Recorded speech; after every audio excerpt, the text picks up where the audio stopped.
Alright guys, it is January 1st, 2026. Happy New Year. And I wish I didn't pick up the camera, but something bad has happened, as you guys can see right here. And long story short, I had some fun. For New Year's, Cylinder 3 has 0 compression, so I'm about to take out the motor, take it apart. And honestly, as for a reason why the motor blew, age. The car is 202,000 miles or 203,000. No, let's see how many miles the car has.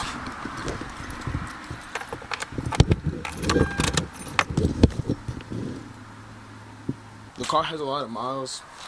The block has never been touched. So, same block, same piston, same rod, same everything that came in the car, and it's making 400 wheels. So, can't be too mad about it. But yeah, I'm gonna start taking this front clip apart because I don't have an engine stand. So, I'm gonna pull on the jack, pull it forward, and then move it in the garage. But yeah, let's get to work on that now. Actually, I'm gonna do a little step by step. So yeah, first thing I'm gonna do is disconnect the harness, the whole engine harness. I'm gonna disconnect all of that. Mine is a little bit easier since it is a harness I made. A lot of sensors are already deleted. Things that I don't need are already gone. So yeah, just gonna disconnect the harness. After that, I'll start moving the intercooler pipes, and we'll go from there. So I went ahead, I got the wiring harness all disconnected from the engine. The wiring harness stays on the car. You usually want to disconnect everything that goes onto the motor. So this is disconnected, injectors are disconnected. This side harness right here, that's all disconnected. And then over here, connector I made for the solenoid, power steering pump, all of this is all disconnected. Nothing's connected to the engine anymore. Went ahead, removed the radiator fan, plus the expansion tank. Now all I have to do is drain the coolant from the car, disconnect the coolant lines, the heater hoses, go ahead, disconnect the bell housing, but that'll be last. And then we'll be good to go, pull out the motor. Oh, also gotta disconnect the power steering pump. Alright, so now that I went ahead, all the pipes are off, intake's off, coolant has been drained, the coolant lines are off. I can go ahead, and what I'm going to do is I'm actually going to pull this whole front end off. This whole front of the car, it's going to come forward, and that way when it's time to take out the motor, I can just slide it up easier. But yeah, I'll show you guys how I'm going to do that. There's a bolt here that holds in the front clip, and there's also these bolts here that hold it into the frame. There's 4 of them. So like I said, I'm just going to disconnect the 2 12s, I believe 12s or 14s, I'm not 100% sure, I don't remember, but those 2 bolts up there come off, these 4 bolts down there come off, and then the whole front end will just slide forward.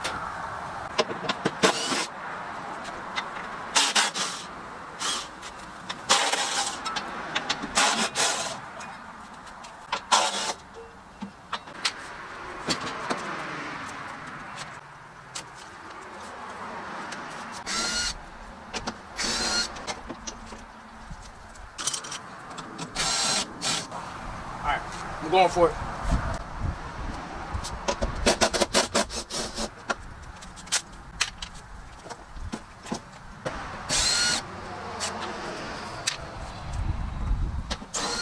Alright, there we go. No, it's not. No.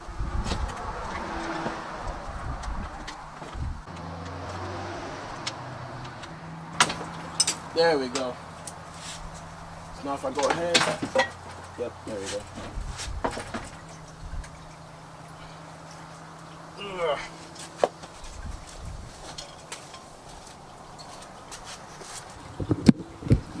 Alright, well, that's the front clip. That's the front clip of the car off. Go ahead and show you guys what it looks like.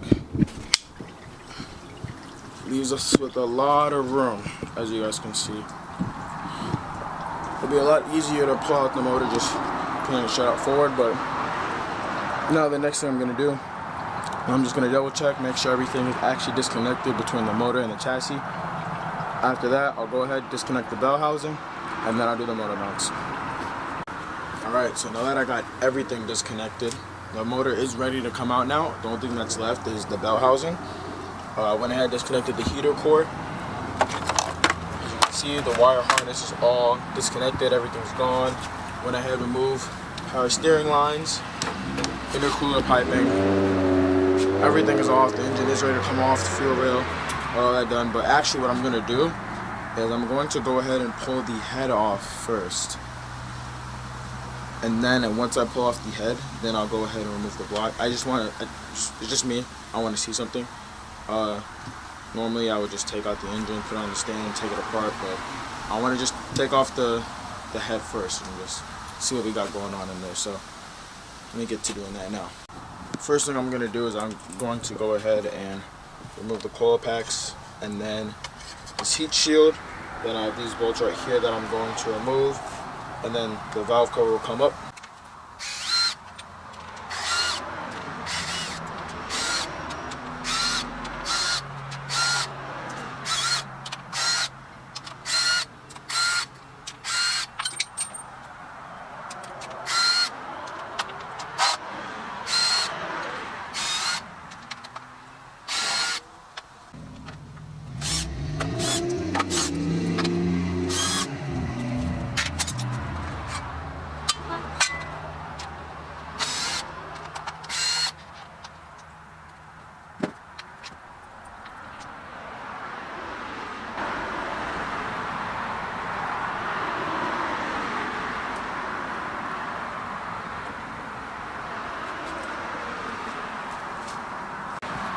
Alright, so in the head itself, it looks pretty clean. I don't see anything that looks nothing too crazy. My oil is blue, by the way. That's why it looks a little bit weird, but yeah, I have blue oil.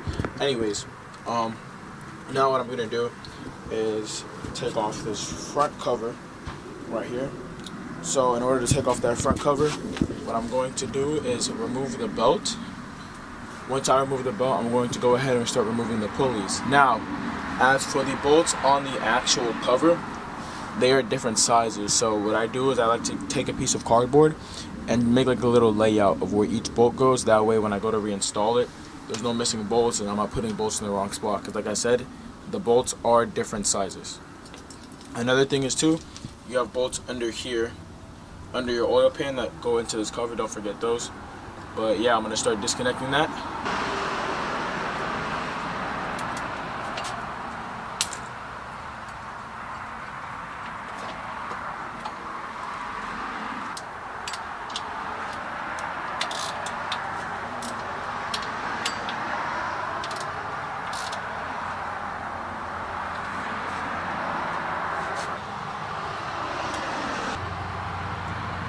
Alright, so this is the piece of cardboard I will be using. Basically, as I take out each bolt, I'm just going to slot them in here. Alright, so if when I take out this top right, it'll go in the top right, and then as I go down, it'll go down, come around. You got this. It'll make more sense as I start doing it.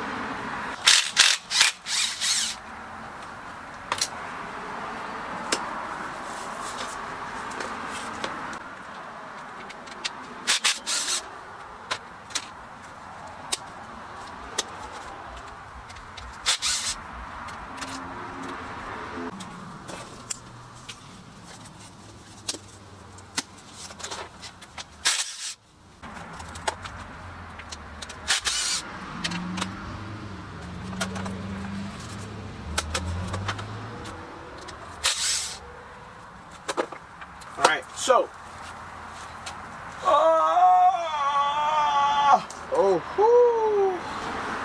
stood up too fast. I got every bolt out.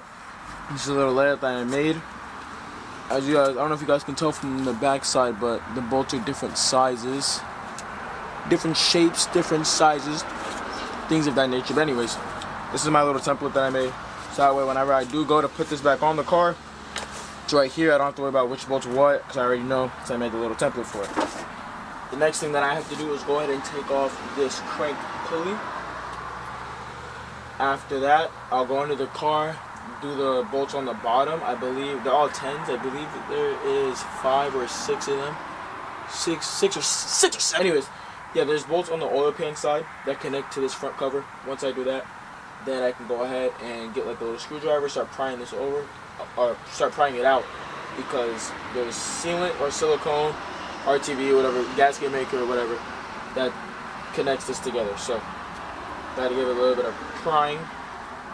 And yeah, that'll come out. Alright, so now that all the bolts are officially out, I can go ahead with like a small screwdriver and start prying this back. That way, but be careful because the first time I did it, I left a bolt in. I believe it was one of these top two smaller ones I left in. I went to pry it back. I cracked the whole entire thing in half, so this is fragile.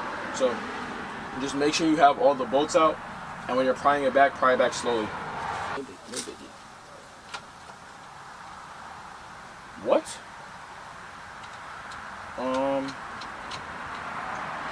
Okay.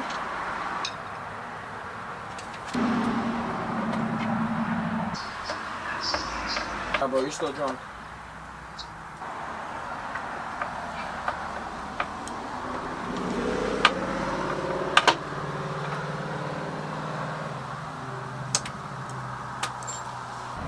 Honestly, the oil looks pretty good. Which, all in all, the oil that looks good is a good sign. I don't see any metal. So whatever did go wrong, it's nothing too crazy. On to the next step. So now, to remove the timing chain.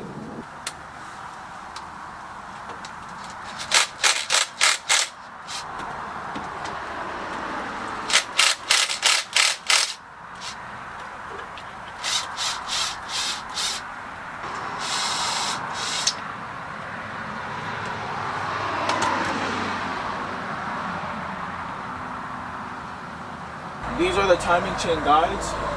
I'm just going to remove those so that way I can actually remove the timing chain itself. There you go. There we go.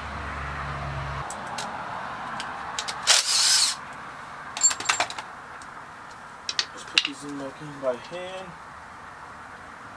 That way you don't lose them. Because now that there's nothing connecting the head to the block besides those head studs, I can go ahead and start removing the cams. There is a removal sequence for the bolts on the cams. I don't remember it, so I'm just going to do what looks like it makes sense.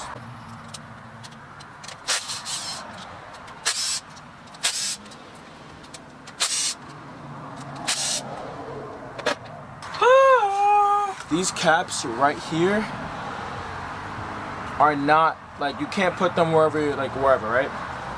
These have a specific place they're supposed to be, and you can't mix it up. If you mix it up, then you're not gonna have a good day. So make sure you remember the sequence that they go in. So that whatever order you want to count in, just make sure you remember, because like I said, they're not interchangeable. They can't go wherever. Number one, and that's how I'm gonna mark my cams. Driver side 1. Driver 1, driver 2, driver 3, driver 4, and then passenger 1, 2, 3, 4. That way I know when I go to reinstall everything, what goes where. There's no types of confusion or anything. Where did the drill go?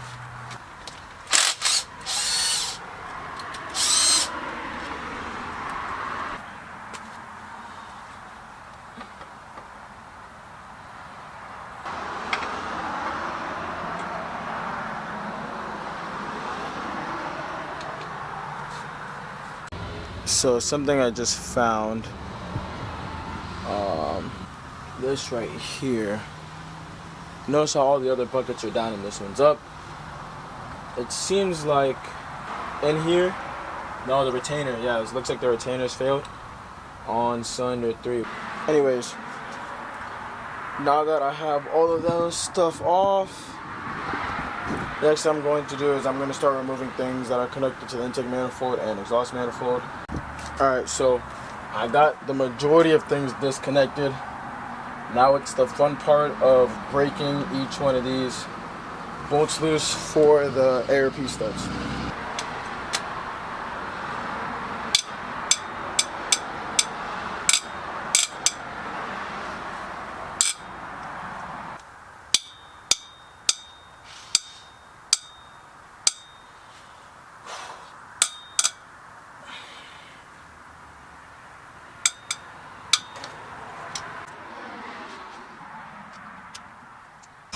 Let's do this. Woo! Let's do this, man. Come on. Yeah. Yeah. That's where boys become men. Woo! Woo! Yeah. Easy money. Easy money. Easy money. Easy money.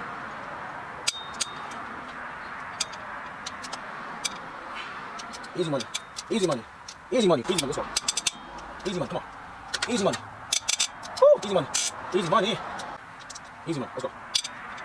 Woo! It's no joke.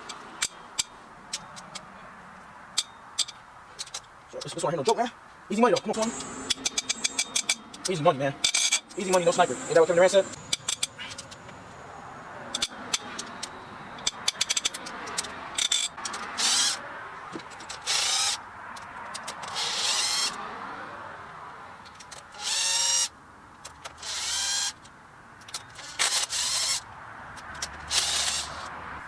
I guess I'll take the intake manifold off. Alright, so right now, I'm taking the intake manifold off. There's 5 bolts holding that in, and then after that, I'm going to pull off the turbo manifold. The head studs are already all off, or the nuts for the head studs are off already, so once I take off the intake manifold and the exhaust manifold, all I have to do is pull the head up and it will come right off. Alright, so this is where I'm leaving it off. I went ahead, off camera, I kind of like locked in, zoned out, and just took everything off. Remove the intake manifold and the exhaust manifold, and I remove the head. Yeah, this is how she sits. And it did some damage, not too bad, nothing too crazy, but yeah, these are the other ones. Nothing too bad. 1, 2, and 4 are fine. Just number 3, you can see some metal, some marks right there where it got hit. That little circle right there, that's where the valve hit the actual piston. So yeah, that's the reason why. The block itself is actually not the issue. I thought the issue was something with the piston rings. It ended up being something in the head, which was the valve. I'll show you guys the head right now. So this is the head right here. You guys can see in there the valve. It's not with us anymore, man, but it is what it is. Got all the parts laid out. Timing chain is still good. Everything's actually really good, in really good condition. It's just that one valve. I think the keeper failed. The keeper or the retainer, something on the spring retainer failed, and it caused the valve to drop. I'll put a picture of it right now. But the valve actually dropped, and that's what was making contact. And this is the piece of metal that was inside of the cylinder. But yeah. But this is where I'm gonna go ahead and end the video. It's 7:30. I'm tired. Tomorrow I'm gonna go ahead and look at more in depth as to what went wrong. That way I have a better understanding how to prevent it. But that's gonna be all for today. I'm gonna go eat some wonderful food. And it's New Year's Day. Actually, 2 years ago today, I was doing the same thing. Anyways, that's gonna be it for today's video. Put the car back together and we're back on the road. So these next couple of videos are gonna be engine rebuild stuff. I still gotta drain the oil out the block before I pull the block and put it on the stand that I have inside. But nothing too crazy. I do have another car coming in sometime next week, or in 2 weeks I got another car coming. So there's gonna be content to make on that car. Starting fresh on that car, so everything will be in depth on that. So yeah, that'll be all. Catch you guys in the next video.